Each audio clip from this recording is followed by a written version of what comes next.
Gözəl mənzərə hardan turun çək? Ben tişörtümü değişmek istedim yer tabi.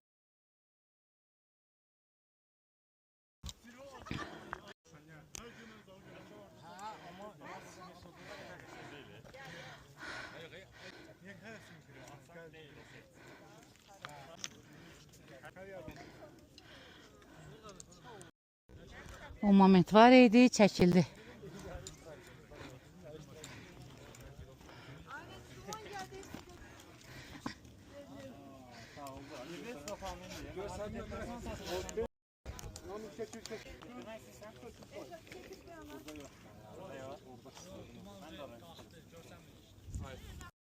Ne kadar geç olmuyor.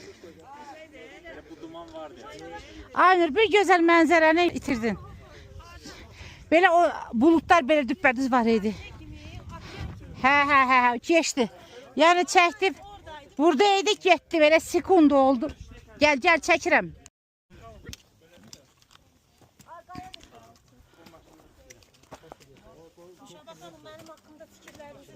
Əla, super. Super. Gəbir səni öpücüm. Səni təbrik eləyim, bura kimi çıxmısan. Təbriklər.